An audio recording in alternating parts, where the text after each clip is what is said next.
ಅಹಂ ಯಾವಾಗಲೂ ಆ ಕಾಲಿನ ಕೆಳಗಿರಬೇಕು ಹೊರತು ನೆತ್ತಿಯ ಮೇಲಿರಬಾರದು. ಏಕೆಂದರೆ ಅಹಂ ನೆತ್ತಿಯ ಮೇಲೆ ಇದ್ದರೆ ಅಲ್ಲಿ ಯಶಸ್ಸಿನ ಕಿರೀಟ ಇಡಲು ಜಾಗವಿರಲ್ಲ. ಒಂದು ಬಾರಿ ಅರ್ಜುನ ಶ್ರೀಕೃಷ್ಣನನ್ನು ಕೇಳಿದ, ಈ ಗೋಡೆಯ ಮೇಲೆ ಒಂದು ಸಂದೇಶವನ್ನು ಬರೆಯಬೇಕು.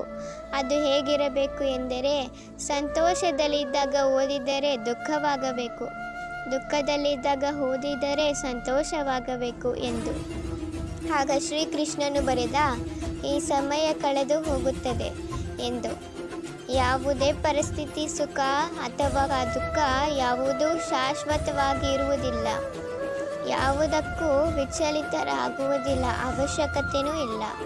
ಮನುಷ್ಯನಿಗೆ ಶರೀರ ಸೌಂದರ್ಯಕ್ಕಿಂತ ಹೃದಯ ಸೌಂದರ್ಯ ಇರಬೇಕು. ಏಕೆಂದರೆ ಶರೀರದ ಸೌಂದರ್ಯ ಮುಪ್ಪಿನ ಕಾಲದಲ್ಲಿ ನಿಲ್ಲದು, ಆದರೆ ಹೃದಯ ಸೌಂದರ್ಯ ಎಂದು ನಾಶವಾಗದು. ಫಲಿತದ ಮೇಲೆ ಎಷ್ಟು ಶ್ರದ್ಧೆ ವಹಿಸುತ್ತೀರೋ ಅದನ್ನು ಹೊಂದುವ ಪ್ರಯತ್ನದಲ್ಲೂ ಅಷ್ಟೇ ಶ್ರದ್ಧೆಯನ್ನು ವಹಿಸಬೇಕು. ನೀವು ವ್ಯರ್ಥ ಮಾಡುವ ಪ್ರತಿ ನಿಮಿಷವೂ ಭವಿಷ್ಯದಲ್ಲಿ ನಿನ್ನ ಅದೃಷ್ಟವನ್ನು ತಲೆಕೆಳಗೆ ಮಾಡಬಲ್ಲದು. ದೃಢತೆ ಮತ್ತು ಹಠದಿಂದ ಮಾಡುವ ಪ್ರಯತ್ನ ಕೊನೆಗೆ ತಪ್ಪದೇ ಯಶಸ್ಸನ್ನು ತಂದುಕೊಡುತ್ತದೆ. ಜೀವನ ತುಂಬ ಚಿಕ್ಕದು. ಕಳೆದು ಹೋದ ಗತಕಾಲವನ್ನು ನೆನಪಿಸಿಕೊಳ್ಳುತ್ತಾ ನಿನ್ನನ್ನು ನೀನು ನಿಂತಿಸಿಕೊಳ್ಳುತ್ತಾ ಸಮಯವನ್ನು ವ್ಯರ್ಥ ಮಾಡಿಕೊಳ್ಳಬೇಡ. ಜೀವನದಲ್ಲಿ ಯಾರನ್ನು ಅತಿಯಾಗಿ ಪ್ರೀತಿಸಬೇಡ. ಯಾರಿಗೆ ಗೊತ್ತು, ನಾಳೆ ಆ ವ್ಯಕ್ತಿ ನಿಮ್ಮ ಶತ್ರು ಕೂಡ ಆಗಬಹುದು. ಹಾಗೆ ಅತಿಯಾಗಿ ದ್ವೇಷಿಸಲು ಬೇಡ. ಮುಂದೊಂದು ದಿನ ಆ ವ್ಯಕ್ತಿಯ ಮೇಲೆ ಪ್ರೇಮವು ಬಲಿಯಬಲ್ಲದು.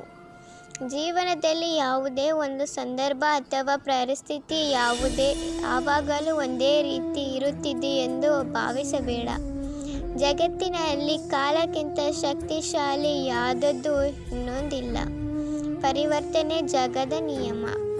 ಕಾಡುವ ಬಡತನ ನಾಳೆ ಹೋಗಬಹುದು, ಇಲ್ಲದ ಸಿರಿತನ ಮುಂದೆ ಬರಬಹುದು. ಆದರೆ ಒಮ್ಮೆ ಕಳೆದುಕೊಂಡ ನಂಬಿಕೆ, ವಿಶ್ವಾಸ, ಪ್ರೀತಿ ಮತ್ತೆ ಪಡೆಯುವುದು ಬಹಳ ಕಠಿಣವೇ ಸರಿ.